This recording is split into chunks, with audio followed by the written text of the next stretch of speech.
Muy buenas tardes a todos nuestros invitados. Bienvenidos a la plataforma en línea de la Unión Industrial del Estado de México, al Consultorio Médico Empresarial, un servicio permanente para empresas socias UNIDEM. Todos los martes de 12 a 1:15 de la tarde vía Zoom, con un tema distinto cada martes.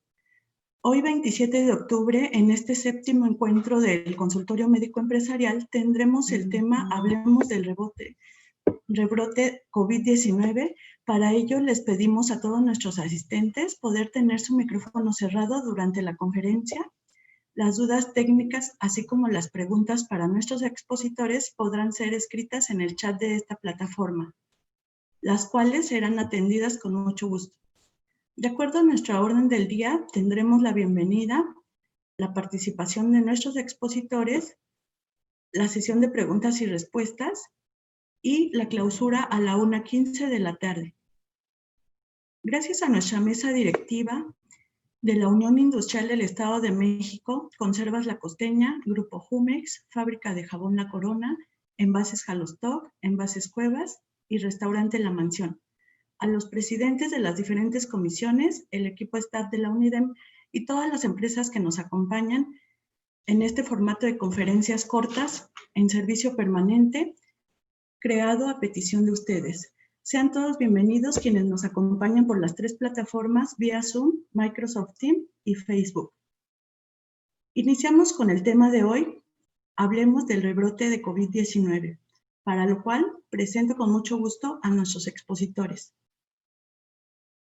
El doctor Emanuel López Delgado tiene 12 años de experiencia como médico cirujano y homeópata por el Instituto Politécnico Nacional, 8 años de experiencia en dirección con un máster en Dirección Estratégica de Organización de Salud por la Universidad Internacional Iberoamericana. Actualmente es miembro de la Academia Mexicana de Medicina de Primer Contacto y ha tenido diferentes diplomados en Harvard en manejo de discapacidades y su rehabilitación en relaciones humanas, y actualmente es integrante de la Comisión de Salud de la Unión Industrial del Estado de México. Asimismo, también nos acompaña como expositor el doctor Raúl Rivera Padilla. Es licenciado en Acupuntura Médica y Rehabilitación Integral por la UNEVE, médico cirujano por la Universidad Justo Sierra y adicionalmente tiene una carrera en urgencias médicas en Cruz Roja. Ha asistido a diferentes congresos del Instituto Politécnico Nacional en temas de terapias avanzadas en medicina regenerativa, factores de transferencia, células madre, entre otros muchos estudios, diplomados y congresos. Actualmente es presidente de la Comisión de Salud de la UNIDEM. Bienvenidos, doctores. Adelante con el tema.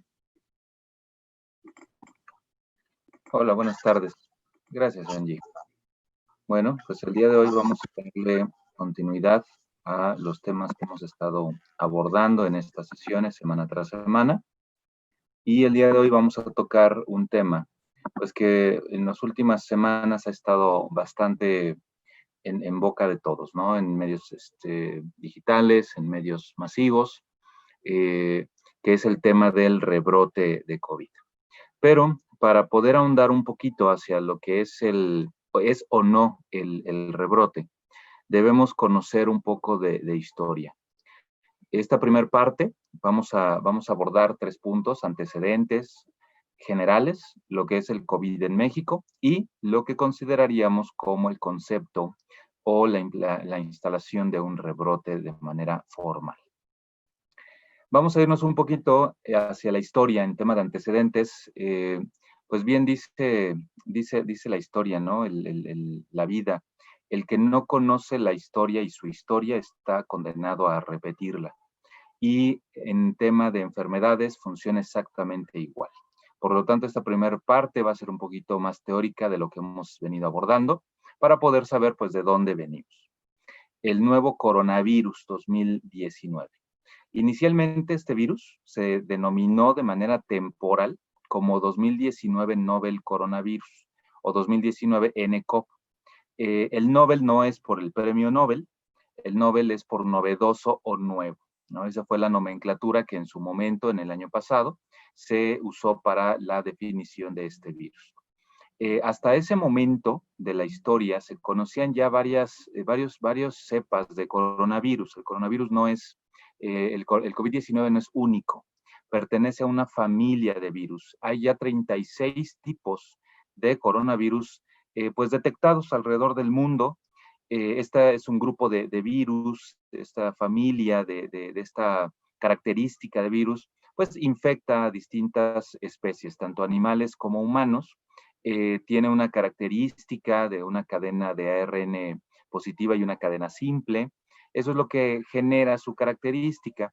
¿Y por qué se llama coronavirus? Bueno, más adelante les voy a mostrar una imagen, pero en su estructura externa tiene una serie de proteínas que simulan una imagen como si fuera una corona. Eso es lo que le da su nombre a este virus. El 20 de enero del 2020, un grupo de científicos chinos reportó la identificación y caracterización ya de este virus, como 2019 NCOV, así como las secuencias genéticas de este virus.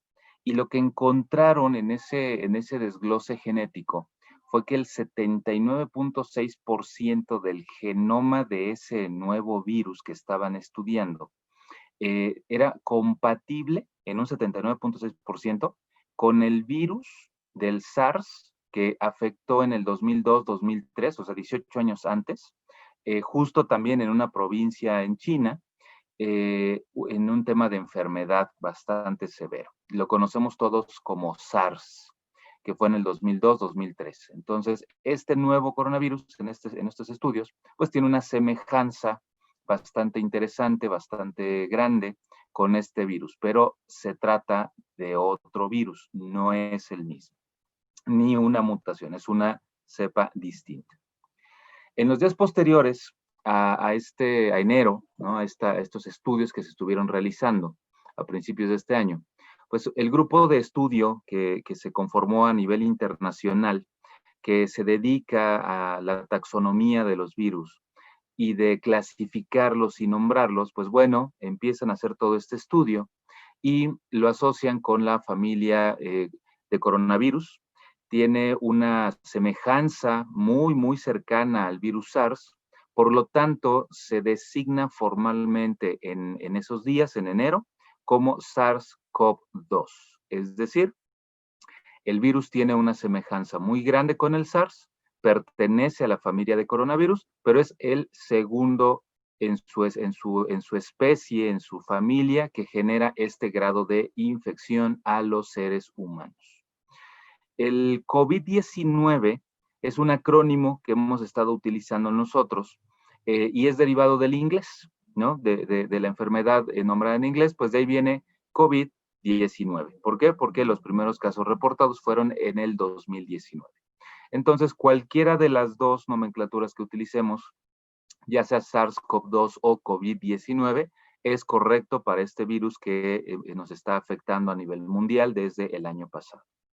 En esta imagen que les muestro, pueden ver ustedes la estructura que se asemeja a este virus. Las coronas tienen un contenido proteico de distintas clases de proteínas y al fondo podemos ver una membrana lipídica.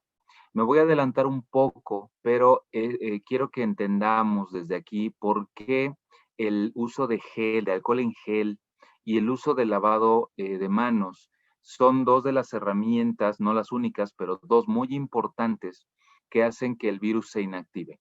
Número uno, las proteínas se desnaturalizan con el alcohol en altas concentraciones. Por eso la recomendación de usar alcohol mínimo al 60, el 70% es ideal, para poder desnaturalizar la cadena proteínica de las coronas.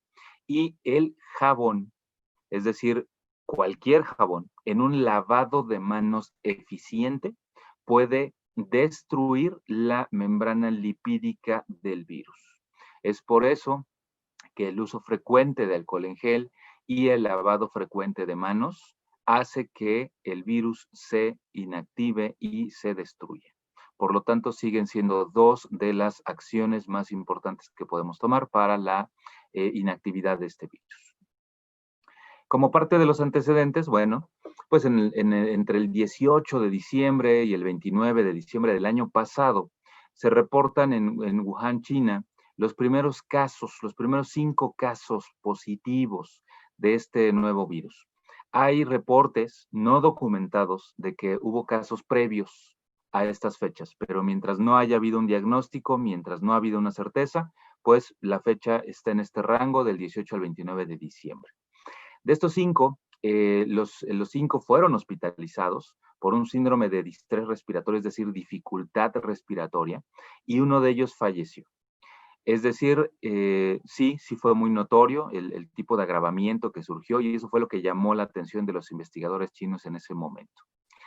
En enero, el 19 de enero del 2020, se da el primer caso positivo en Estados Unidos, en Washington precisamente, y se da por un contacto de un familiar que viajó justo a China, a esta provincia, y pues trae el caso, ¿no? Es un caso, se considera como un caso importado. El 24 de enero del 2020 se reporta ya el primer caso positivo en Europa, también por un caso importado, es decir, en esta primera fase de contagio, pues se da mucho este tipo de importación, ¿no? Del país de origen, de la zona de origen hacia otras partes. Recordemos que Wuhan es una central en China bastante importante a nivel de transporte. Por lo tanto, el flujo que tiene de gente a nivel internacional, mundial y en su misma región es altísimo. Del 26 de febrero de ese año, también en Brasil se registra el primer caso positivo y es el primer caso positivo en Sudamérica. El 11 de marzo, ya con 118,000 casos reportados positivos en 114 países, con 4,291 personas que habían fallecido para ese momento, la OMS decide declarar un estado de alerta a nivel mundial y declara una pandemia a nivel mundial. Recordemos que la diferencia entre una epidemia y una pandemia, pues es el grado de afectación en número de regiones que ha tenido esa enfermedad. Si solo se localiza, por ejemplo, en China, pues sigue siendo una pandemia. Pero el hecho de que se internacionalice, voy a usar esa palabra, de que se globalice esa enfermedad, implica que el grado es máximo en tema de atención sanitaria, por lo tanto, por eso se declara la pandemia el 11 de marzo. La aplicación de las medidas que se llevaron en ese momento y que actualmente siguen vigentes todavía, pues es el distanciamiento social y el aislamiento, impidiendo el contagio entre persona y persona. Esto, y hay varias suposiciones, ¿no? de por qué China lo pudo controlar mejor que otros países, siendo que pues ellos comenzaron primero y el brote fue bastante importante para ellos también. Fue que en el sentido del aislamiento social y del distanciamiento social, sí fueron mucho más estrictos. Y esto les ayudó a controlar la epidemia dentro de su territorio, cerraron por completo transporte, cerraron prácticamente la provincia para poder lograr esto. La OMS y otros expertos estiman que entre el 40 y 60% de la población mundial, aún con las medidas que estamos tomando, se va a contagiar de coronavirus. El riesgo de este 40-60% es que no existe ningún sistema sanitario a nivel país, a nivel ciudad, a nivel continente ni a nivel global que soporte la atención para este 40 o 60% de la población si se dieran en un solo momento. Por eso la estrategia ante una situación de salud global como esta, pues es evitar que se den la mayor parte de los casos en un solo momento y alargar esa curva lo más que se pueda para que la atención para los pacientes que lo requieran sea más ágil, sea oportuna y disminuyamos la mortalidad, pero también para poder eficientar los recursos que se tengan. Ahora abordando el segundo tema, ya que vimos esto, un poco de historia a nivel pues, mundial del coronavirus, pues vamos a cómo nos ha ido en México, ¿no? El primer caso positivo en México se detectó el 27 de febrero, es decir, un poco antes, unas 2 semanas antes de que se determinara que era una pandemia a nivel mundial. El 27 de febrero se detecta el primer caso positivo.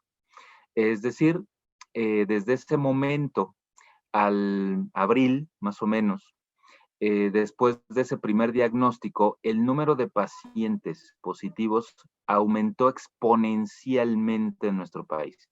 En un lapso muy corto de 60 días, más o menos 2 meses, nos fuimos de un caso positivo a 19,224 casos positivos, de los cuales 1,859 fallecieron.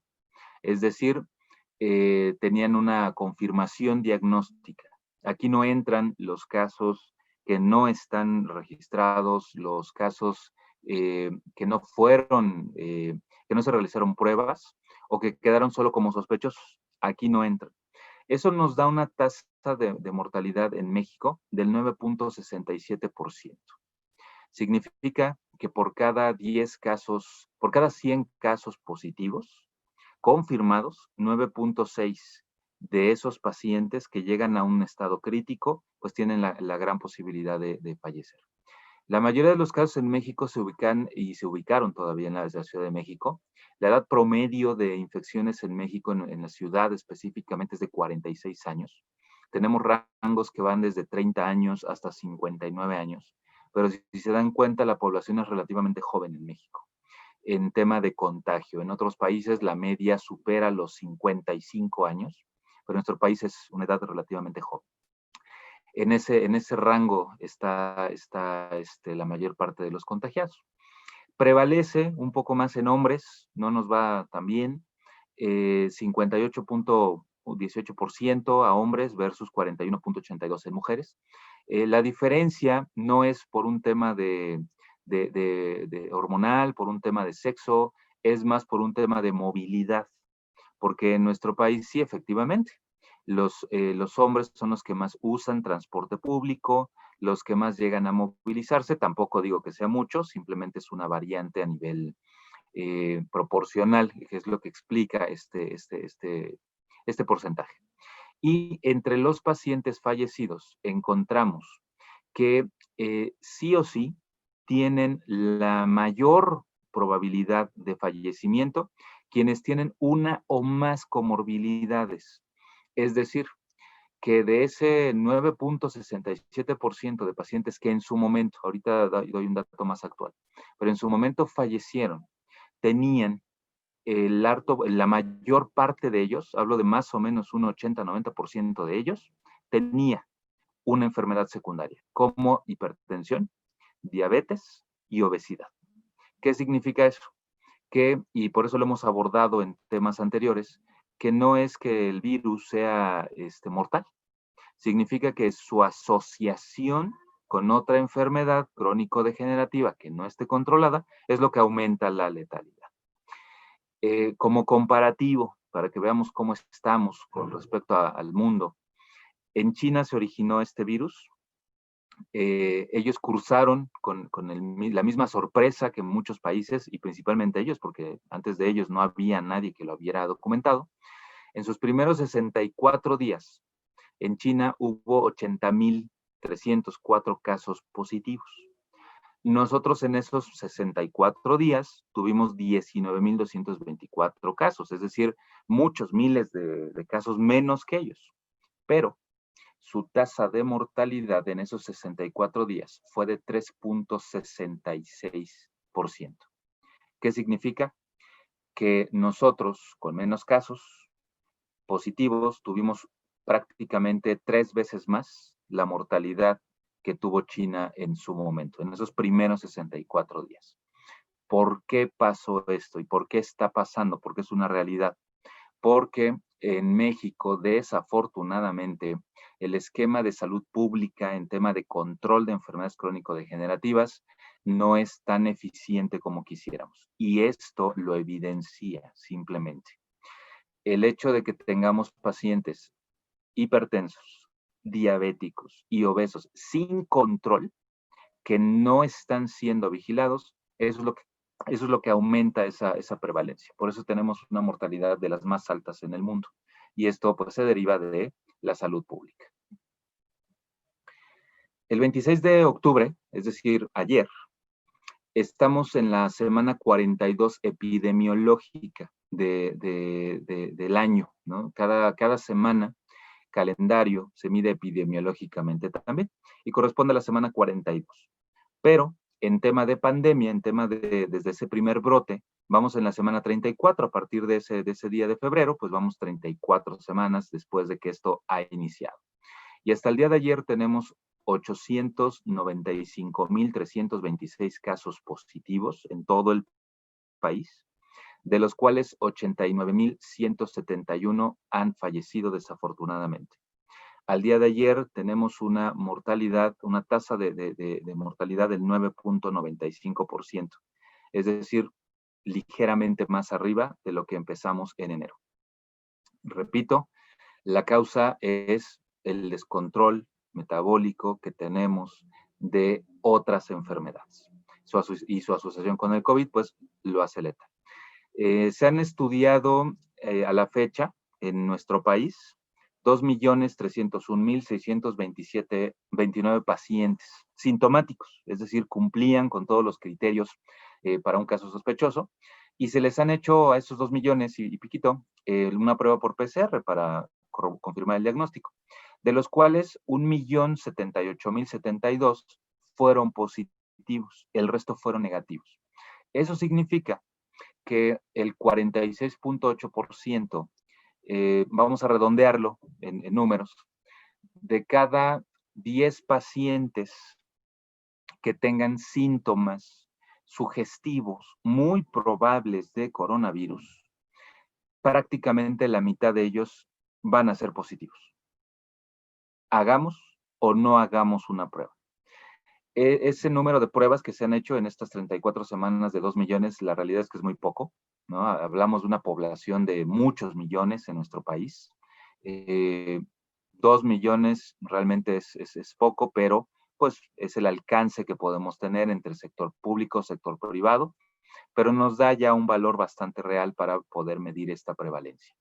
Que traducido a un lenguaje que podamos entender a nivel empresarial, si tenemos un colaborador que tiene síntomas, que sospechamos que tuvo un contacto, una asociación con un paciente sospechoso, contagiado, ya positivo, o solo tiene síntomas, vale la pena implementar antes de hacer una prueba el resguardo y hacerle una prueba, porque prácticamente va a ser un volado.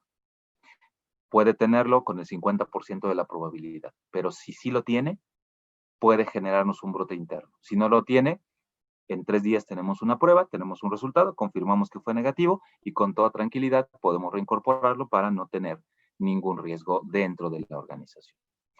Como parte de las estrategias que se han implementado en México, pues el sector salud, nuestras autoridades en temas de salubridad implementaron este semáforo que estamos viendo. Este es el semáforo actualizado en color hasta el día 26.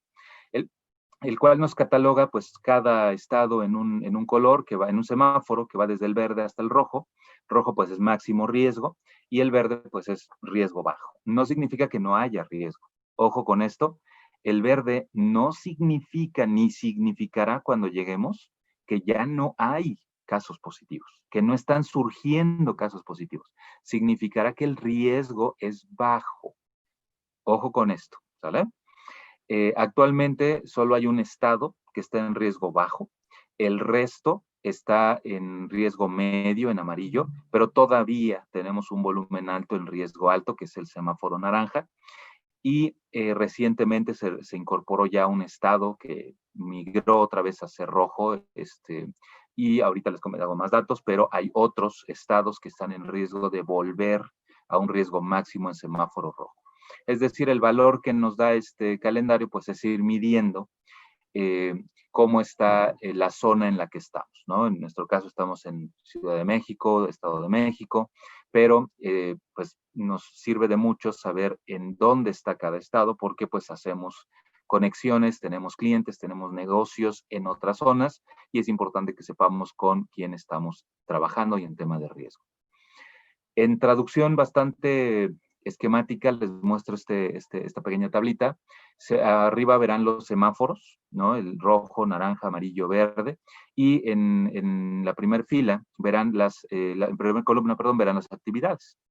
Es decir, cuando estamos en un semáforo rojo, solo se pueden hacer actividades que impliquen un impacto directo con la salud y con la salud pública, con la salud privada y salud laboral. Y solo trabajan las empresas de carácter esencial o las no esenciales, pero que tienen una validación actualmente por el IMSS. En semáforo naranja siguen estas dos actividades, pero ya se suman más esenciales de forma reducida, aunque no tuvieran propiamente la validación en tema de encuesta, en tema de certificación, pero sí pueden ya empezar de manera reducida. También ya en un semáforo naranja, que es como estamos ahorita todavía en la Ciudad de México y Estado de México, también ya empieza a haber actividad reducida en espacios públicos. También ya las personas vulnerables siguen estando en un máximo cuidado, pero puede ya haber consideraciones si es que tuvieron ya antígenos positivos, inmunoglobulinas positivas, anticuerpos positivos, para una posible reincorporación. En el semáforo amarillo se mantienen estas mismas actividades, pero ya el riesgo o el cuidado para las personas vulnerables, pues ya es medio, sigue estando, pero sigue medio todavía. En semáforo verde, esperemos llegar a ese semáforo verde, pues ya el cuidado se vuelve para las personas vulnerables, todavía existirá, pero ya eso en un grado mínimo y las actividades escolares se iniciarán hasta que estemos en verde.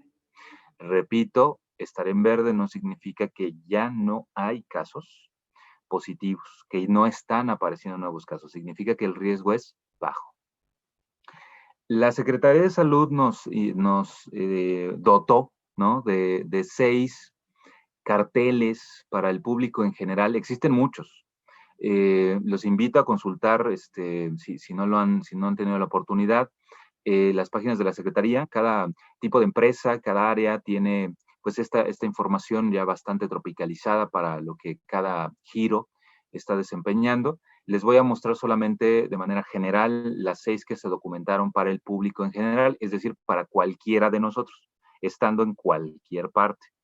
Estos carteles, estas infografías, pues se dividieron en si estamos en casa, qué actividades podemos realizar, ¿no? Si tengo que salir por alguna situación, ¿qué debo hacer? Aquí está documentado pues el uso de gel, el uso del cubrebocas todo el tiempo, no es si estoy o no con síntomas, es todo el tiempo, el lavado de manos, el distanciamiento social, entre muchas otras recomendaciones, ¿no? Tanto en casa como en vía pública. También, ¿qué pasa si voy a la oficina? Pues trabajo en una actividad esencial y tengo que ir a la oficina. Bueno, hay recomendaciones para poder estar en la oficina con una disminución del riesgo. Pero, ¿qué pasa si me tengo que mover en transporte público? Bueno, también hay recomendaciones si viajamos en transporte público, en el metro, en el tren ligero, en el transporte, ya sea trolebús, algún transporte concesionado. Es decir, lo trataron de tropicalizar lo más que se pudo a el público en general, tomando en cuenta pues las características laborales y psicosociales de nuestra población aquí en el centro del país. También, pues sabemos, y esto evidentemente lo saben nuestras autoridades, la mayor parte de nuestro comercio es informal, es decir, gran cantidad de la población en México no compra en centros comerciales, compra en mercados, compra en tianguis, y son focos rojos grandísimos. Por lo tanto, también se dieron algunas recomendaciones de qué hay que hacer si voy a estos lugares. Y también pues hay comercios que dependen de su compra en volumen en centrales de compra, como son la central de abastos. Por lo tanto, se colocaron también algunas recomendaciones para poder ingresar a este tipo de áreas o de zonas. ¿A qué voy con estos 6 carteles? Si se dan cuenta, lo catalogaron o decidió las autoridades puntualizar y señalizar las áreas de más riesgo. Es decir, si alguien pregunta, doctor, ¿en dónde tengo más riesgo de tener un contagio? La respuesta está en estos 6 carteles. En un lugar de alto flujo, como es de alto flujo y venta, como lo es la central de abastos, mercados, tianguis, en el transporte público, en la oficina y, ¿qué creen? También en casa. ¿Por qué? Porque no vivimos solos. No vivimos solos, vivimos con más familiares que también realizan sus actividades y pues existe también riesgo. Es decir, hay riesgo en todas partes, pero el riesgo existe y es mayor si no tomamos nuestras precauciones, que ahorita ya para estos meses que han pasado, pues ya lo vamos cada vez incorporando a nuestra rutina, a nuestra vida diaria. Como tercer punto, voy a hacer un comentario sobre lo que es el rebrote. Rebrote como tal, pues es venir de una tendencia que viene disminuyendo en el número de casos, en el número de pacientes hospitalizados, venir a un incremento de esa tendencia. Eso se consideraría o se considera como un rebrote. Quiero hacer aquí una aclaración que nos han preguntado mucho. Hay dos formas de medir el semáforo, el semáforo del país que se está midiendo y el riesgo. Una es con base al número de pacientes contagiados positivos, diagnosticados positivos. Y la otra es medir el porcentaje de ocupación hospitalaria de México. Nuestro país y las autoridades decidieron medir el semáforo con base a la ocupación hospitalaria, no con base al número de casos positivos, por distintas situaciones y distintas estrategias.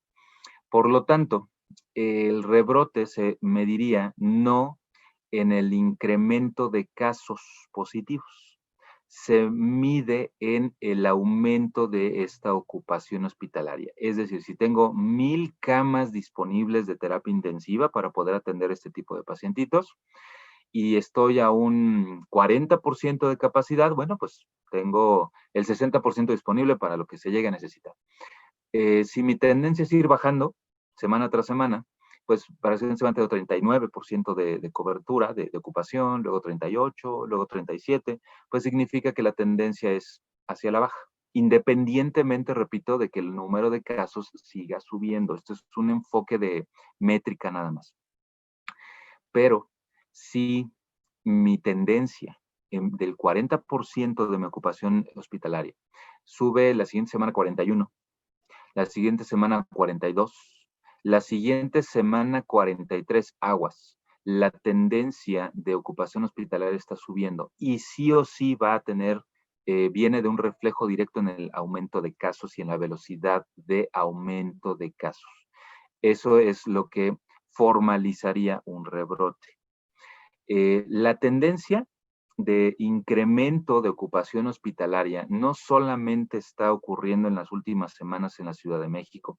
Hay varios estados del país que también están experimentando un repunte en este porcentaje y se ha hecho notable en las últimas semanas. De hecho, lo que se espera es que en las próximas semanas, hablamos 1 o 2 semanas, pues sea mucho más notorio, ¿no? Sea mucho más notable este aumento, pero el rebrote no aparece por el momento de manera generalizada, es decir, solo es una tendencia de incremento de casos de manera no generalizada.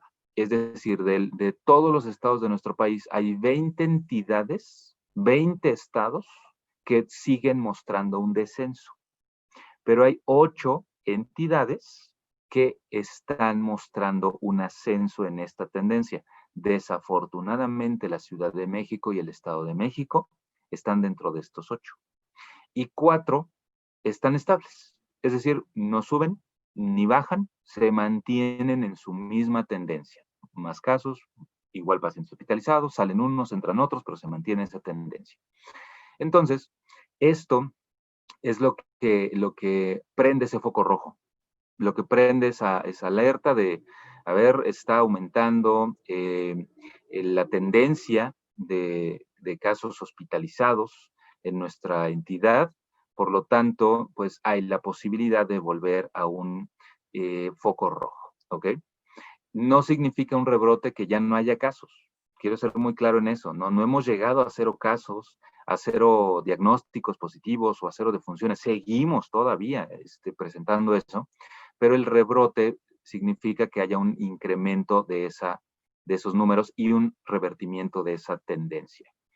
Algo súper importante que hay que recordar, esta no es la segunda oleada. En Europa, en España específicamente, que les está yendo muy mal, por cierto, esa es una segunda oleada. Ellos tuvieron rebrote también. Tuvieron después de su primer brote un rebrote y este evento que están surgiendo, que están padeciendo ahorita, no es por un rebrote, es la segunda oleada. Nosotros no hemos llegado a eso todavía como país. Este es nuestro primer rebrote. Ahora, para continuar, es importante recordar que el COVID-19 se transmite de persona a persona a través del contacto directo con individuos que estén infectados. Cuando estas personas tosen, estornudan o hablan, generan pequeñas gotas, gotículas microscópicas, que pueden estar suspendidas en el aire, que se pueden desplazar 1.8 metros en el aire hasta que precipitan. Y pues también se han encontrado ya casos de infección, pues por fomites, es decir, contacto con áreas contaminadas o con medios contaminados, barandales, alguna superficie que haya estado expuesta, que no fue limpiada. Pues sí, si yo llego, tengo contacto con mi mano, esa mano la llevo a mi boca, a mis ojos, pues claro que puedo tener contacto, ¿no? Esto es importante que lo sepamos, la vía de contagio. ¿Por qué? Porque el rebrote, más allá de preocuparnos, lo que debe ocuparnos son las medidas de control que no debemos olvidar, porque lo que genera este aumento de casos no es que pase solo, es el relajamiento en las medidas, en el no pasa nada. Pues yo voy a mi casa y nadie se cuida, yo voy al mercado y todos están igual, entonces no pasa absolutamente nada, yo dejo de cuidarme. Eso es lo que hace que aumenten los casos. Es importante recordar la vía de transmisión para el siguiente tema que vamos a abordar, en tema de cuidados y protecciones. ¿Ok? Los dejo con el doctor Raúl para seguir abordando este interesante tema. Espero no haberlos aburrido, sí, ahorita fue un poco más teórico, pero es importante saber de dónde venimos. Gracias. ¿Qué tal? Buenas tardes. Vamos a seguir con el tema que ha iniciado ya el doctor Emanuel. Voy a compartir mi pantalla. Vamos a hablar acerca un poco más de cómo enfrentarnos a esta tendencia que ahora estamos tendiendo, que estamos llevando, de cómo se nos está presentando estos nuevos casos de COVID y por qué en México totalmente nunca se paró la epidemia. Entonces, sí disminuyó, pero como bien lo mencionaba el doctor Emanuel, lo medimos de acuerdo a la saturación hospitalaria, porque es la forma en la que el cuerpo médico hemos aprendido o estamos aprendiendo ante un virus que era desconocido, que nos habían dado experiencias algunos otros virus, pero hoy ya reunimos en el mundo pues cierta experiencia, cierta forma de tratarlo, qué hacer, qué no hacer, en qué momento hacerlo, y lo vamos conociendo, vamos viendo que cada persona es diferente, que cada persona debe de ser tratada de una manera distinta, pero en lo que más nos debemos de involucrar es la prevención.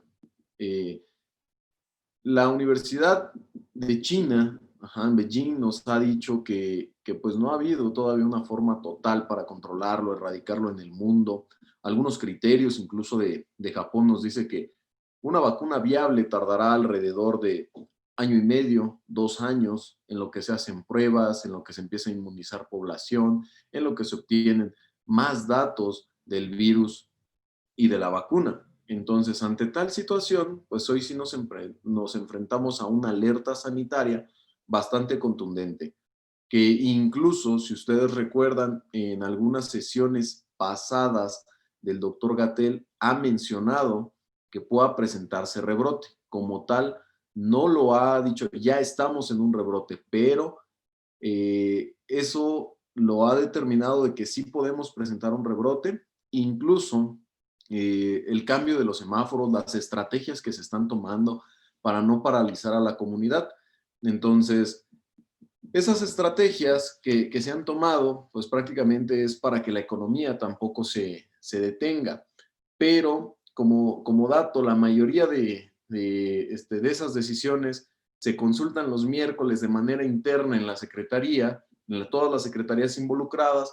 El viernes se toma una decisión y el domingo cambia el semáforo. Entonces, aún no sabemos qué es lo que pueda pasar por el tiempo que se ha paralizado el comercio, pero lo que sí nos dicen los investigadores, lo que sí nos habla los chinos, Japón, el Oriente, es aprendamos a convivir ahora con el virus. ¿Por qué? No lo vamos a poder erradicar. Y en algunas entidades, en algunos países, se ha declarado endémico, o sea que ya pasa a ser parte de las enfermedades que tiene esa población. Dígase México. Entonces, paso número 1 en prevención son las medidas. Y las 3 universales son: mantenga una sana distancia entre las personas. 2, use máscara o cubrebocas. Y lávese las manos con frecuencia. Esas son las 3 universales que debemos de seguir aplicando, que debemos de seguir haciendo. Y posteriormente se da una lista de mantener un espacio de 2 metros. Esto se vuelve complicado. A veces cuando se tiene que asistir a algunos lugares como el banco, cajeros y demás, estamos acostumbrados, o nuestra sociedad está acostumbrada a que me van a ganar ese espacio, me van a quitar de la fila. Esto se vuelve complejo, pero hay que tratar de hacerlo, o hay que hacerlo, porque no lo vamos a detener el virus, y cada vez son más cercanos las personas que comenzamos a ver que empiezan a presentar síntomas. Entonces, algunos incluso me ha tocado que como excusa dicen, bueno, pero yo creo que es influenza porque ya estamos en periodo de influenza. Nada nos garantiza que sea influenza. El hospital Subirán, el hospital de nutrición, ya emitió un caso que tuvo en el cual fue un paciente que se contagia de COVID, se recupera y después es el primero ahorita en presentar el contagio COVID de influenza. Entonces, presentó los dos. Obviamente que al estar en esa situación, pues la cuestión sanitaria es más rigurosa, el tratamiento más complejo, y entrevistaban hace unos días al doctor Medel del Hospital Juárez de México, quien presentó COVID, un cardiólogo, y decía, nos hablan de que viene otra oleada, de que se puede venir un rebrote, y estamos cansados y no hemos salido de la primera, no hemos dejado de trabajar, seguimos teniendo casos. Entonces, esa situación pues realmente nos pone en aprietos, nos pone dudosos, porque el personal médico está cansado, el personal que ya presentó COVID, pues hoy está en alerta, tiene miedo, quien quedó con secuelas está inactivo en su casa. Entonces, se viene un reto bastante considerable, por eso es importante seguir todas las medidas, tener los cuidados, las estrategias, como lo está marcando la Secretaría. Como ya mencionaba el doctor Emanuel, el uso de estos carteles, estar concientizando a la población de que se puede poner trágico, que puede ser muy agresivo y no poderlo detener en un tiempo corto. Entonces, hay que evitar el estar hablando cara a cara cuando estemos con otras personas, llegar a casa, cambiar ropa, lavarse manos, lavar la cara, y si saludamos de mano, a veces es nada más el choquecito y demás, lavar las manos. Aún así el virus tiene adherencia, y si no logramos desintegrarlo con una solución, con un detergente, con una solución alcoholada, va a estar ahí y vamos a estarlo propagando. Zonas donde se maneja bastante el comercio informal, que es pues nuestro México, el centro de la Ciudad de México, Nezahualcóyotl, de Ecatepec. ¿Qué sucede en esas zonas? Pues que se mete en un riesgo totalmente complejo. Entonces se utilizaron estas pancartas para decir que era una zona de alto contagio, que se tengan restricciones. Hay que incentivar el pago electrónico, el uso de las tarjetas, que se vuelve personal. Es más fácil limpiar una tarjeta. Entonces, ir de compras al supermercado, a donde tengamos que ir, buscar las horas en las que tenga menos gente, una persona solamente llevar su lista, hacer todo lo que se necesite, y los productos básicos que estén de muestra y demás, evitar tocarlos. Ajá. Ir definido a lo que vamos a comprar. Hoy ya no es una salida turística, sino es ir por necesidades y pues bueno, llevar una lista, o incluso muchos establecimientos ya tienen el servicio a casa. Entonces incluso algunas centrales de abasto he visto que ya están promocionando sus servicios de envío a casa, envío a domicilio, donde nosotros debemos de tener a la entrada que lleguen las bolsas, su zona de desinfección, aplicamos en spray, podemos aplicar amonio cuaternario, podemos aplicar soluciones que tengan cloro y limpiar. Entonces deshacemos esa envoltura y procedemos al almacenaje ya en casa para tener ese control. Ajá. Y cuando utilicemos el transporte, no hablar en el transporte, hacer nuestro uso de cubrebocas. Se vuelve complejo porque, pues imagínense el metro que va lleno de gente, ajá, que se sigue amontonando la gente para pasar, que utilizamos el Mexibús, no tenemos esa distancia y demás.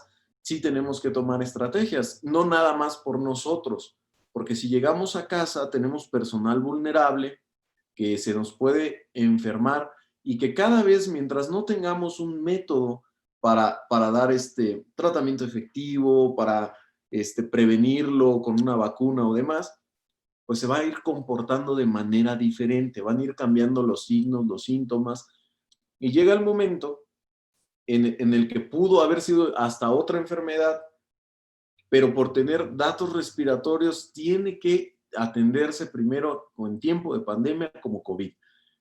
¿Y por qué lo menciono de esta manera? Porque hoy los hospitales no tenemos así como decir urgencias COVID, sino dice urgencias respiratorias.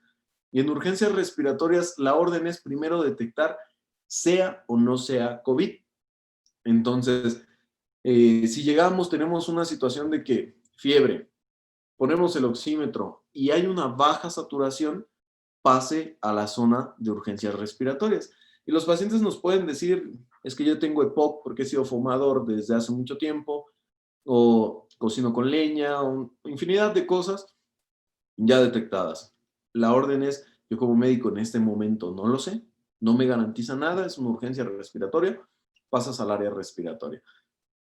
Y esa parte pues viene a complicar, porque imaginen ustedes que sí entra a la zona COVID, ahí todo es COVID, a pesar de tener todos los mecanismos y demás, puede llegar una persona de urgencia, y pues bueno, va esporulando el virus, va teniendo contacto con superficie, pues ya nos complicó toda la situación. Ahora es propiciar que el uso, la movilidad sea a través también de bicicleta, que si puedes ir caminando, vayas caminando, evitar el contacto persona a persona. Y hoy las tarjetas que decíamos, esta es mi tarjeta de presentación, te la envío, hoy son electrónicas, es lo mejor, empezarnos a mandar esa información, tener ese archivo. El uso de las videoconferencias, no reunirnos si no es necesario, controlar el número de personas en caso de que tengamos una situación que tengamos que reunirnos, sea necesario, y pues bueno, tener ventilado el lugar, utilizar todos sus cubrebocas. En algunos casos he visto que incluso llevan gogles, los gogles se ha determinado, pues no es algo totalmente efectivo en un lugar que no es totalmente COVID, entonces se prefiere como las visitas a los lugares donde hay más personas COVID, como hospitales. El otro lugar es donde están los bancos también están teniendo un alto índice de contagio. Evitar viajar en horas pico, buscar más trabajo en casa, más home office, no paralizar la actividad, pero seguirla generando desde otro punto, y evitar los viajes a países donde se haya declarado ya endémico el virus. Entonces, este es nuestro caso de México, es el caso de España. Incluso está determinado que si vas a viajar, tenías un viaje programado y demás, tienes que hacerte una prueba, y la prueba tiene que ser un PCR. Entonces, desde adultos, niños, todos deben de hacerse un PCR para poder viajar y entrar a ese país. Entonces, hay que evitar ahorita visitar familiares que tengamos en otro estado, Controlar los viajes de negocios, también prácticamente solo los que sean necesarios, acordar en línea y demás. Y cuando tengamos síntomas, hay que recordar con todas las personas que convivimos. Es un mecanismo epidemiológico, en el que en tu memoria puede estar, visité a mi abuela, visité a mi tío, visité a fulano, entonces hay que hacer esa recopilación porque tal vez estemos en el momento oportuno de empezar a controlar signos y síntomas y no haya avanzado a una neumonía. Porque a lo mejor tú eres muy joven, eres sano, haces ejercicio, controlas dieta y demás, pero hay alguien en la familia que no. Entonces, ese no se puede enfermar grave y estar ya fuera de tiempo de tratamiento. Nos hablan o nos damos cuenta porque ya empezó a bajar la saturación de oxígeno, porque las fiebres son intermitentes, o sea, se quitan y regresan, y no las podemos controlar. Hace poco, en estos días, estuve con algunos colaboradores de UNIDEM que tuvieron caso y me hablan la hija de esta persona y me dice, doctor, yo no sé enfermería, no sé nada, pero hoy me toca aprender, es el momento. Sí, prácticamente sí. Y me dice, tengo miedo. ¿Por qué? No para la fiebre. Y la indicación es, de acuerdo a un protocolo que emite un médico argentino que lo publica y demás, nos dice, esperen un poco en el tratamiento de la fiebre. No pongan paracetamol en este momento para todos. Esperen un poco. Siguiendo esas recomendaciones, le digo yo, no, espera un poco, vamos a dejar fluir la fiebre, cúbrelo, rehidrátalo. Si tiene dolor de cabeza, si empieza con dolor de cuerpo y demás, me lo hace saber. Entonces así lo hizo, siguió las indicaciones, siguió tomando bebidas calientes, coloca una compresa caliente hacia los pies. El calor siempre tiende a subir, entonces cuando nos damos cuenta porque se ponen rojos, empieza con dolor de cabeza, los ojos rojos, eso es con un sistema inmunológico fuerte, porque quiere decir que se están liberando esas citocinas que están generando fiebre. Entonces, lo que hacemos es bajarlo, tal cual la recomendación. Entonces ponemos compresas calientes hacia los pies. En lugar de lo que hacíamos, los únicos que convulsionan son los niños cuando tienen fiebre, el adulto no. Entonces, ponemos compresas hacia los pies y al lapso más o menos de 40 minutos, estar monitorizando la temperatura. Me dice, doctor, ya bajó la fiebre. Estamos en 37.3. Entonces, sigue así, sigue hidratando y demás. Posteriormente, al lapso más o menos de una hora, me dice, ya no tiene fiebre. Ya no tiene fiebre, sigo con el medicamento. Eso es aproximadamente hace 3 días. Hoy sigue sin fiebre y ha empezado a recuperarse. Entonces, ¿por qué menciono esto? Porque hoy vivimos también muchos pacientes con lesión hepática y es, aparte de la dieta, medicamentos, enfermedades crónicas y demás, el uso de paracetamol. El paracetamol es hepatotóxico. El paracetamol lesiona el hígado. Entonces, las indicaciones son muy claras, de 10 a 15 miligramos kilogramo de pesos por dosis y no más de 3 días. Entonces, a veces ya nos encontramos gente que me dice, estoy tomando Tylex, Tafirol, estoy tomando Tempra y demás, y cada que lo toma, uno diario y llevo 5 meses, 6 meses, entonces te alerta porque eso es un hígado que no va a responder, un hígado que se va a enfermar. Y eso complica los tratamientos. Entonces, el no actuar a tiempo, el no saber qué está pasando, no tener la orientación adecuada, complica la situación. ¿Por qué? Porque agrava los órganos en el cuerpo y el virus gana. El virus sigue avanzando sin un sistema inmunológico que lo detenga y sin un antiviral que también lo pueda detener. Entonces, otra de las cuestiones es las porciones individuales. Hoy sí se prefiere no utilizar tazones grandes, no estamos acostumbrados a que cada quien agarraba o cosas por el estilo. Entonces, porciones individuales para que disminuyamos en la comida el riesgo de contagio. Lo más común que me preguntan es en una familia, ¿podemos comer todos juntos? Porque era, pues, un acto, un ritual que siempre se llevaba. Entonces, hoy de preferencia, ¿no? estar volteados, evitar el cara a cara, porque cada vez que hablamos soltamos ese flush, esas gotitas, y eso es lo que puede llevar el virus, eso es lo que puede enfermar. ¿Y de qué depende de que alguien se enferme grave y alguien no? De la replicación viral dentro de su cuerpo, pero de qué tanta dosis de virus le mandas, entonces de qué tantas partículas virales. Una conversación da alrededor de 200 partículas virales, entonces, ¿cuándo se manifiesta grave? Cuando empezamos a presentar más de 2000 partículas virales. Entonces, estamos reciclando el virus en casa, de las superficies que no lavamos, que no tenemos aplicación de gel, no estamos utilizando mascarilla, o el cubrebocas, entonces ahí en ese momento sí lo podemos presentar. Y podemos estar haciendo todo bien, adecuado. Nada más tener un error, sentarnos a comer todos juntos, quitarnos el cubrebocas para comer, porque los cubrebocas que tienen orificios y demás no funcionan. Entonces, se quitan el cubrebocas, ahí se acabó. Entonces, esa es una de las medidas en gestión de movimientos que también se deben de prever en una empresa.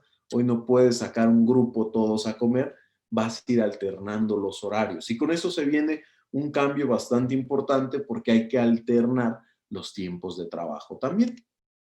Muy bien. Entonces, no hable en la comida o hable menos, procurar tener más consumo de verduras. ¿Por qué? Porque el virus necesita proteína para su replicación. Entonces, si la empezamos a disminuir, le damos menos oportunidad. Que no existan muchas personas juntas comiendo, evite los espacios cerrados, que exista una gran multitud. Y otra de las cosas, cuando se va al sanitario, para bajarle, hay que cerrar, hay que ponerle la tapa y bajarle. ¿Por qué? Porque sí se ha comprobado que a través de fluidos sigue habiendo partículas virales, entonces eso disminuye que hagan esos aerosoles, que se hagan esas gotículas que nos puedan seguir recontagiando. Y no quedarse mucho tiempo en un espacio pequeño, en un lugar cerrado. Se pueden hacer actividades al aire libre, sí, con una menor cantidad de personas, que incluso se debe de buscar hoy. Los niños son los que comúnmente preguntan, ¿ya lo puedo llevar al parque? El niño ya se aburrió, no está jugando con sus amigos, las clases son en línea, se desespera, la computadora no jala y todo eso. Hay que buscar técnicas, porque imagínense ustedes que tienen un trabajador o una trabajadora que tiene que enfrentarse con eso en su casa. Y aparte el miedo al virus, no va a rendir y nos va a llevar a que la operación pueda colapsar. Entonces, o alguien más la tenga que hacer, la tenga que suplir, y pues bueno, es un momento caótico. Entremos ahora de los protocolos que se hablan en el mundo, cómo se sigue tratando COVID. Inglaterra también publicó el uso de la dexametasona, que es el que mejor resultado le ha dado y demás. Entonces, sí existe todo eso, pero sigue siendo en otras partes del mundo. Nuestra población es diferente, por lo tanto también debemos de tratarla de manera diferente. Estamos enfrentando retos que en algún momento la Secretaría ya conocía. ¿Por qué creen que en este momento precisamente fue cuando salió el etiquetado? Entonces el etiquetado empieza a concientizar más a las personas de que usen alimentos que pues no enfermen, que no los haga generar más obesidad, más hipertensión y demás. ¿Por qué? Porque no los puedes quitar, no los puedes retirar del mercado, porque imagínense una empresa, cuántas personas dejaría sin trabajo. Y eso se vuelve también un conflicto, eso se vuelve un problema bastante grave. Entonces, este protocolo es uno que se publica para uso intrahospitalario, que lleva esteroides y demás, pero de las personas que hemos tratado es como lo que hemos seguido, hemos evitado en muchos que caigan al hospital y que mejoren sus situaciones. Entonces, ¿por qué? Porque esta es nuestra base. Entonces, donde nos habla de que hay tratamiento intravenoso, de que hay tratamiento vía oral, que podemos anticoagular a una persona, el uso de anticoagulantes de tipo heparina. Entonces, pero algunos tienen que ser vía intravenosa, como las altas dosis de vitamina C. El ácido ascórbico ha mejorado la situación de muchos enfermos porque genera agua oxigenada dentro del cuerpo, genera peróxido de hidrógeno. Entonces el peróxido de hidrógeno mata virus, mata bacterias y el cuerpo lo tolera bastante bien. Entonces ese es uno de los beneficios que tiene y que es agregado a los tratamientos. Entonces, comúnmente se tenía en la formación del médico de que las vitaminas eran un complemento, eran agregados, pero se ha demostrado hoy, incluso China, Wuhan lo reporta, de que en sus etapas finales utiliza vitamina C intravenosa. Entonces, esta molécula tan sencilla, porque es una molécula que se parece mucho a la glucosa, al azúcar, genera a dosis altas, se comporta como un medicamento. Entonces, esa terapia ha tenido resultado. El uso de tiamina, que es vitamina B1. La vitamina B1 ha estado relacionada con la fuente de energía en el cuerpo, con desencadenar ciclos para que nosotros tengamos energía, que es algo de lo que principalmente se queja el paciente de COVID. No tengo fuerza, no tengo energía, me siento muy cansado. Incluso los portadores asintomáticos, por así decirlo, lo que nos dicen, estoy muy agotado.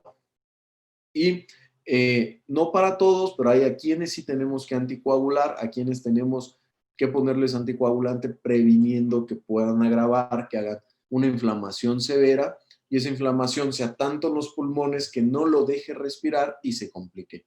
Y los agregados, que son como la vitamina D, el zinc, uno que vino a reemplazar ahorita a ranitidina, que es la famotidina para recubrir de nuevo al estómago, los intestinos, la melatonina, que es una hormona, que esta hormona está relacionada con el descanso, trabajo, descanso, que incluso se envía como cuando vamos a mandar a alguien a otro continente y que los horarios son muy distintos. Y que va a ser algo importante, imaginen, va a ir a jugar el Mundial, yo no dormiría, si yo fuera el que jugara el Mundial una noche antes, yo no dormiría.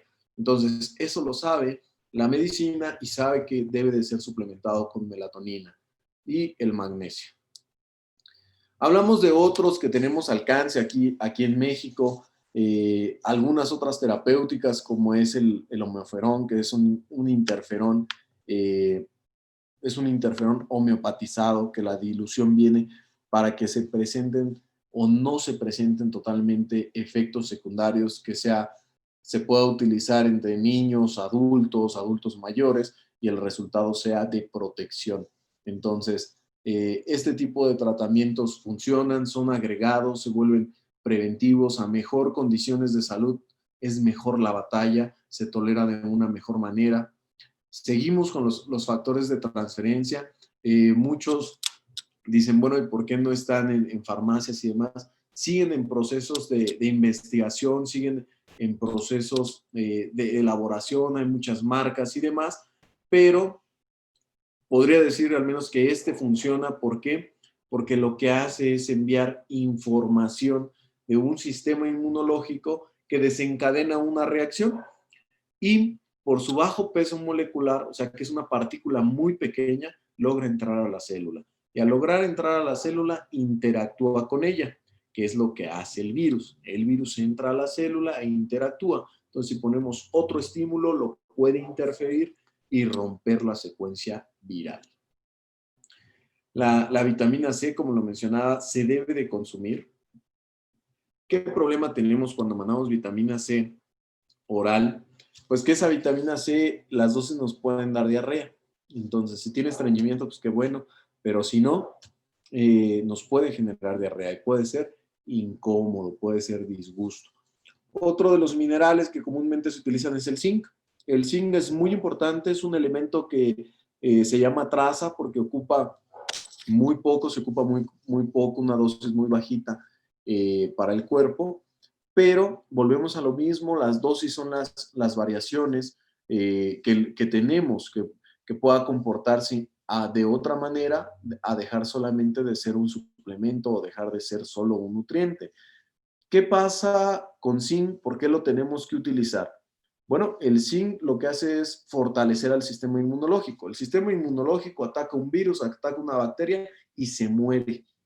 ¿Por qué? Se va en conjunto. Entonces es kamikaze, así lo decimos. Entonces, al tener esa situación, tenemos que estar suplementando los nutrientes que requiere el sistema inmunológico para que cada vez esté defendiendo de una mejor manera. Y esos son, como es la vitamina C, como es el zinc, y la que tenemos aquí a un lado, que es la vitamina D.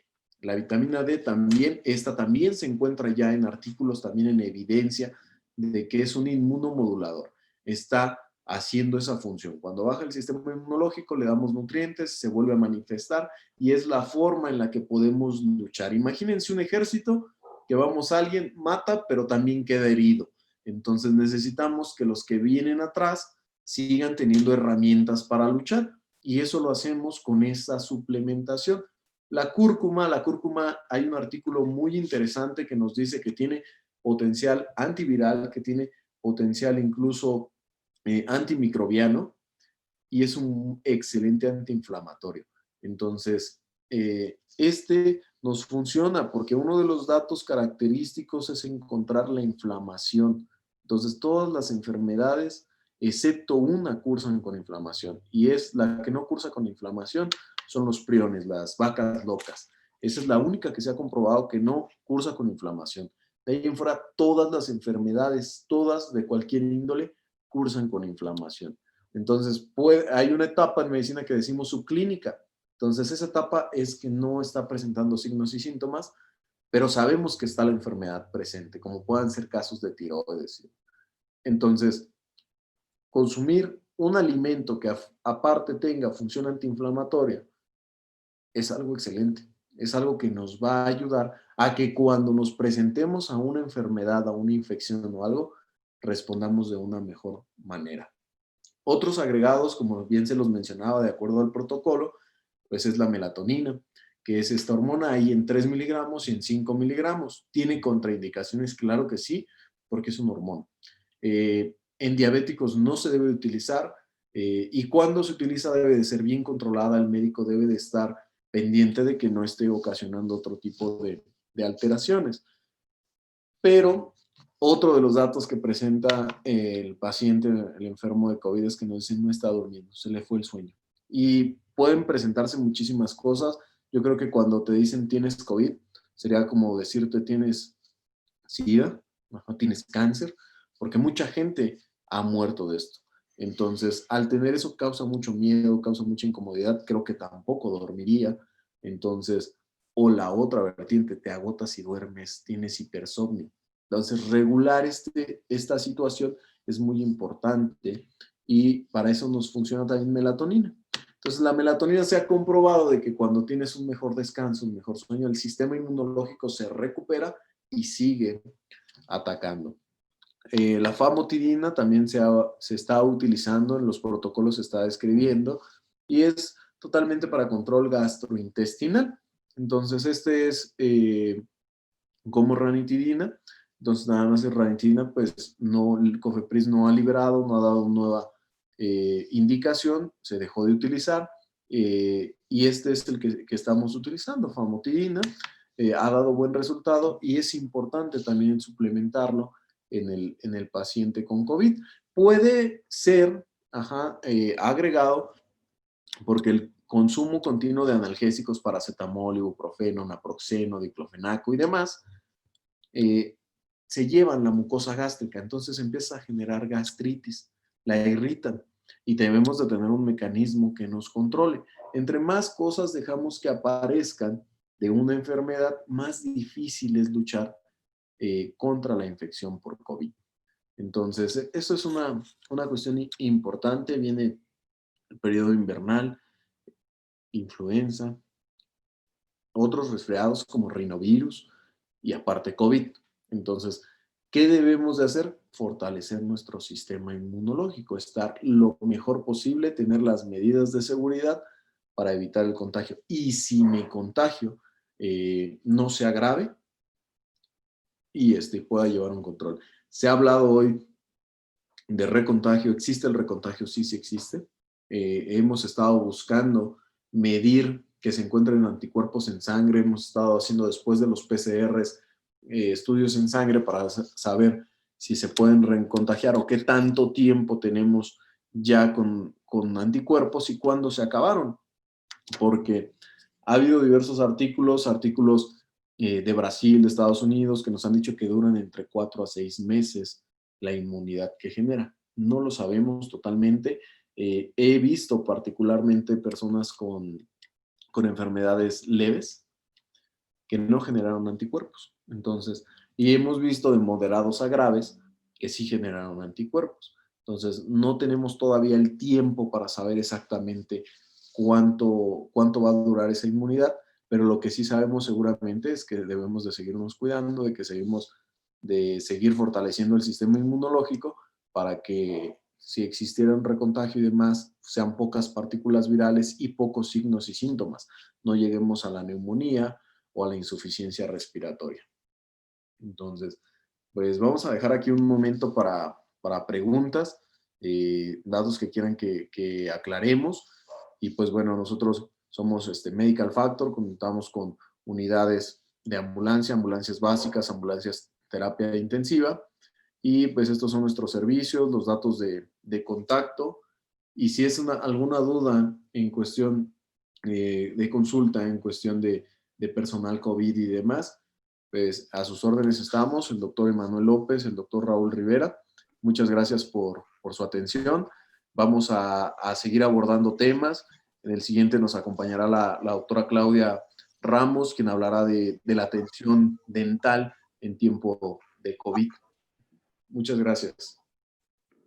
Al contrario, doctor, muchas gracias a los doctores Raúl Rivera y Emanuel López Delgado. Excelente y muy clara explicación como siempre. Abrimos la sesión de preguntas y respuestas. Si pueden escribirlas en el chat de esta plataforma, por favor. Asimismo, agradecemos a nuestros expositores del día de hoy de la empresa Medical Factor, integrantes de la Comisión de Salud de la Unión Industrial del Estado de México, por este excelente trabajo de investigación, información, prevención y recomendaciones que hoy nos han brindado. No duden en contactarles el doctor Rivera para tratamientos preventivos para fortalecer el sistema inmunológico. También les quiero informar que ha atendido en casa a un sinfín de empresarios, trabajadores y familiares de la UNIDEM contagiados de COVID, todos con mucho éxito. Le agradecemos al doctor por este gran apoyo, el cual brinda a las empresas socias de la UNIDEM, que tienen un gran respaldo en temas de salud con el doctor Rivera.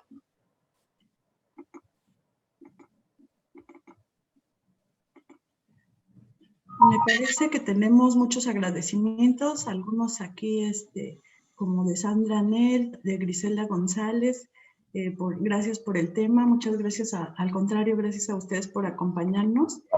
Recuerden que les vamos a mandar la presentación por correo electrónico a las empresas socias de la UNIDEM, y como nos comentaba el doctor, el próximo martes 3 de noviembre en punto de las 12 del día tendremos el tema salud bucal en tiempo de COVID. Recuerden que el consultorio médico empresarial es un servicio permanente de todos los martes creado especialmente para las empresas, en donde veremos temas de investigación, de prevención, recomendaciones, normativos y por supuesto todo lo relacionado con la salud. Les recordamos que anteriormente en este formato de consultorio médico empresarial hemos visto otros temas como la diabetes, la hipertensión, la obesidad, interpretación en pruebas COVID, entre muchos otros, todos los anteriores en relación a la salud. Si alguno de los asistentes quiere consultar una conferencia anterior, pueden visualizarlas en el canal de YouTube de la UNIDEM, en el Facebook, o solicitar la grabación al gerente UNIDEM de su municipio. Continuamos y los queremos invitar a nuestra próxima conferencia, en donde el próximo viernes 30 de octubre tendremos el tema seguridad patrimonial. No se la pierdan, iniciamos a las 12 del día vía Zoom. Los esperamos con mucho gusto. Todos estos cursos, conferencias y eventos empresariales son totalmente gratuitos y serán publicados en las redes sociales de la Unión Industrial del Estado de México. Asimismo, les informamos que si algún asistente desea solicitar constancia de asistencia de los eventos empresariales a los que nos han acompañado, pueden solicitarlos con el gerente de su zona. Aquí en pantalla vemos un curso en línea que nos va a dar la Comisión Nacional de Protección Civil. Nos va a acompañar precisamente el titular de la Comisión Nacional, quien va a firmar los reconocimientos a quien asista a este curso de Plan de Continuidad de Operaciones. Búsquenos en redes sociales, asimismo les haremos llegar la invitación y los detalles de este curso. Queremos agradecer a los más de 184 asistentes que nos acompañaron este día. Este evento fue transmitido de manera simultánea en 3 plataformas, vía Zoom, Microsoft Teams y Facebook Live. La unión hace la fuerza. Sigamos atendiendo las recomendaciones de nuestras autoridades de la salud y finalizamos la reunión de consultorio médico empresarial del día de hoy con el agradecimiento a los doctores y la clausura a cargo del contador Jorge Aguayo de la empresa Silicatos Especiales, que es empresa socia de la Unión Industrial del Estado de México. Adelante, contador, buenas tardes. Muy buenas tardes a todos. Pues en nombre de la UNIDEM me permito llevar a cabo la clausura a este evento virtual, en el cual pues agradecemos la valiosa aportación que nos dio el doctor Raúl Rivera Padilla y el doctor Emanuel López Delgado. Verdaderamente temas muy interesantes, muy útiles para todos nosotros en este entorno que estamos inmersos de la pandemia de COVID y que nos invita precisamente a redoblar a todos nosotros los esfuerzos, las medidas que tenemos implementadas o debemos de implementar en cada una de nuestras empresas, ¿verdad? Es un tema sumamente relevante y seguramente si todos llevamos a cabo pues las medidas necesarias, seguramente saldremos adelante de esta complicación que nos trae para todos la pandemia y que pues queremos ya terminar. Pues en nombre de la UNIDEM agradecemos a todos los que estuvieron conectados a esta plataforma virtual y seguramente pues a todos nos quedará un muy buen sabor de boca después de lo que escuchamos, que vamos a tener elementos que nos van a ser muy útiles para aplicar. En nombre de la UNIDEM me voy a permitir hacer los reconocimientos a los 2 doctores. El primero sería la Unión de Industriales del Estado de México le expide un reconocimiento al doctor Raúl Rivera Padilla, presidente de la Comisión de Salud de la Unión de Industriales del Estado de México, por su destacada participación como expositor de la conferencia en línea Hablemos del rebote de contagio de COVID-19, con duración de 1 hora. Muchísimas gracias al doctor. Asimismo también, el siguiente reconocimiento al doctor Emanuel López Delgado, integrante de la Comisión de Salud de la UNIDEM, por su destacada participación como expositor de la conferencia en línea Hablemos del rebote de contagio COVID-19. Pues muchas gracias a todos ustedes, felicidades a los 2 doctores, una exposición muy clara y muy útil y que todos tenemos que, seguramente tendremos elementos de mucho valor para nuestras empresas. Muchas gracias a todos. Muchas gracias, contador. Que tengan excelente tarde y no olviden seguir aplicando las medidas sanitarias recomendadas por las autoridades de la salud. Hasta pronto. Gracias, hasta luego.